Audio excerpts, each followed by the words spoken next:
Good evening to those bored enough to watch. A few months ago, I made a video about Sonic Frontiers, an amazing game that, as expressed through that video, is one that I'm very fond of. In that video, I alluded that there would be a video about the Final Horizons update that released in September of last year. I remember playing this update when it released. School had just started, and despite my better judgment, I spent the entirety of that weekend playing through it. I find it strange to think that when this update released, I had just started year 11, and here I am with this video on the same week I just finished my GCSEs, assuming everything goes to plan. In this video, I want to talk about this update and why, in my opinion, it resembles the true ending of Sonic Frontiers and what it was originally supposed to be. So, with that said, let's discuss Sonic Frontiers, the Final Horizon.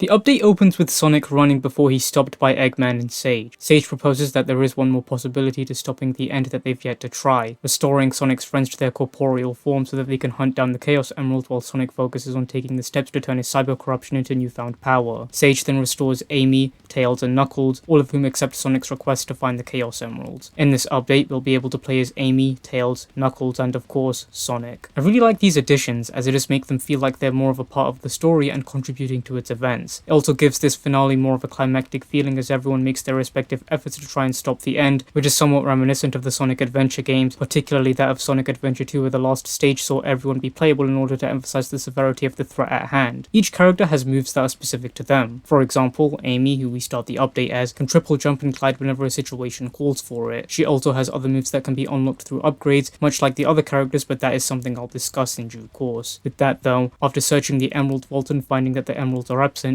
Amy uses her fortune cards to conclude that she should speak with the Coco in order to find out what happened to them. Upon doing so, she finds that they're using their technology to hide the emeralds, and when Amy does eventually find one of them, said technology prevents her from collecting it. The game then transitions to you playing as Knuckles, tasked with destroying impact forms to weaken the technology's hold on the emeralds. Knuckles in particular can glide and climb walls, among other things such as the Psy Knuckle, which can be unlocked through upgrades, which you can get with experience points distributed by these Coco with a coloured ring around them respective to the characters they're intended for. When it comes to the regression system concerning the other characters, I'm thankful for it being here, but personally I found very minimal use for it, as you can get through most of these sections with one or two upgrades. For example, with Knuckles, you need the Psy Knuckle to get through this respective section here to get to the Chaos Emerald. Aside from that and a few other exceptions, you can get through most of these sections without needing to engage with it. I somewhat like this approach. It doesn't force the player to grind to get access to these moves, and through that, avoids locking progress through upgrades. This is simply here for those who want to engage with it, but if you don't, then you can simply get on with the game with minor exceptions. One critique I do have is that I don't think moves such as the Cyclope should be locked behind this progression system. While, as I mentioned, you can progress without it, I think that it doesn't make sense to lock the Cyclope in particular behind upgrades with the other characters, especially when it's given to you as Sonic without needing to unlock it. With that, after Knuckles destroys a few impact forms, he finds an emerald that he can't collect due to it being locked behind the Ancients' technology. We now play as Tails, tasked with finding Coco devices in hopes of accessing cyberspace in order to bypass the technology being used to protect the Chaos Emeralds. After he does so, Knuckles and Amy are able to obtain their respective Chaos Emeralds. Tails then finds one of his own before he's booted out of the Ancients' system. Much like in Sonic Adventure, Tails is able to fly around the landscapes and through upgrades can throw wrenches to attack enemies. This is another essential upgrade as some sections require you to attack enemies to progress. We now play as Sonic, tasked with finding Lookout Coco to unlock access to and ascend the Master Towers, completing the trials of each one in order to gain access to the Cyber Corruption's power. These towers were constructed in memorial of the pilots guiding the Titans who gave their lives to conceal the end in cyberspace. Throughout this section of the game, you'll notice the platforming challenges that have seen an increased difficulty in comparison to whatever came before it. They're more unforgiving and punishing to the player, assumedly in response to feedback stating that the base game was too easy. I remember these challenges being extremely difficult on my first playthrough, and even for this playthrough I did turn down the difficulty as doing so gives you access to more facilities that make them easier for you. Now, considering that everyone you've seen talk about this game, hopefully myself included, sounds above the age of 7, it's often easy to forget that there are still young fans playing this game, some of whom may not be able to get through this section of the game. While for me, I just saw it as a way to cheese through this section of the game and save myself the hours of grief that come to trying to ascend these towers, since I was actually insane enough to do it on hard mode during my first time playing through this update. For young fans or others in the older demographic, this might genuinely be the only way they could have gotten through it. I'm sure everyone has played a game in their youth with the section so difficult that they just never managed to make progress in the game, and I do feel as though these particular challenges might be that same level of difficulty for some. I bring this up because I do feel as though this foresight regarding these challenges is worth appreciating. If people in the older demographic of fans had a rough time trying trying to ascend these towers, then younger ones are bound to have an even worse time. Before moving on, I do quickly want to say that even if you turn down the difficulty, there really is no shame in that. After all, you bought the game with your own money, you can play it however you want. I simply bring this up because I want to appreciate the foresight the developers had in allowing for more accessibility in the game, as anyone could have had a rough time trying to ascend the towers. I hope that this clarifies that I don't intend to look down on anyone or have any malice intent in bringing this up. With that aside, after Sonic completes the 4 trials, the game cuts back to Amy, Knuckles, and Tails. The cyber corruption is spreading to everything else on the island, including the Coco. They come up with a plan to continue to weaken the Ancients' hold on the emeralds and eventually get a hold of them. We now return to playing as Amy, who focuses on trying to rescue the Coco from the aforementioned cyber corruption. After she does so, she finds another Chaos Emerald. Then we return to playing as Knuckles, who destroys more impact forms to allow Tails to regain access to cyberspace. Once more, he finds another Chaos Emerald after he does so. Then we return to playing as Tails. He hunts down more Coco devices in order to regain access to cyberspace to weaken the Ancients' hold on the emeralds. On top of allowing the others access to their respective emeralds, he collects one for himself. During the second part of these sections where we play as the others, we watch them become more corrupted each time they interact with their respective missions. An example being Tails becoming more corrupted each time he interacts with cyberspace. Though, with the others having access to the Chaos Emeralds, we return to playing as Sonic. During this penultimate section with Sonic, you'll ascend the 5th and final tower. If anyone remembers when the update came out, I'm sure you'd remember just how difficult this final trial is, requiring you to defeat Giganto, Wyvern, and Knight in direct succession to one another. I remember struggling with this one a lot during my first time playing through this update and how long it took me to finally complete it. Based on what I was seeing online at the time, it didn't seem like others were having a fun time with this trial either. Of course, I do now know the technique to beating this trial, which is to make extensive use of the quick cycloop during these fights. Any attack done to an enemy while in a cycloop during these fights does an increased amount of damage, which helps with beating them faster. Another move I made use of was that of the Stomp, as both combined can do great deals of damage. In retrospect, I think that the difficulty of this trial made me a better player at the game as a whole. After beating the trial, Sonic is granted the full power of his cyber corruption, though he's warned not to push the power to its limits. Such power wasn't intended for him, and if he does push it, then it'll leave him entirely. The finale of this game sees Sonic being handed the emeralds by his friends in Eggman, and with the end approaching, he goes for the last fight. The finale of this update begins with you fighting Supreme as it was in the base game. However, after defeating him, the end takes control of the Titan, hence beginning the last fight. On my first playthrough, I remember this fight being rather difficult, particularly for its lack of guidance towards the player. For example, there was no possible way that I could have known to draw out the gun Supreme uses by cyclooping the hole above its head and then cyclooping the gun when it's on the ground. Of course, when it came to playing it for this video, I knew everything I had to do. But one of the critiques that I have for this fight is its lack of direction to the player. It could have been something as small as a voice line from one of the characters hinting at what you need to do, but the game just leaves you to figure this out on your own with very little hints as to what you're supposed to do. Aside from that, repeat playthroughs really allow for me to appreciate this fight and everything it does right. Its cinematography is genuinely beautiful, and the overall spectacle of everything happening on screen was something I adored on my first time playthrough and continue to whenever I revisit this fight. This fight, in my opinion, solidifies the idea that this is what the original finale of Sonic Frontiers was supposed to be, a brawl between Sonic and the bitter end. The stakes are truly emphasized through the music and the atmosphere, giving this a really climactic feeling, and despite my critiques, I really loved this update. With that, though, the game ends with Sonic being carried back down to Earth from space where he brought the end to its demise and reuniting with his friends. In the midst of that, Eggman and Sage stare out into the sky and go home, thus ending Sonic Frontiers, the final horizon.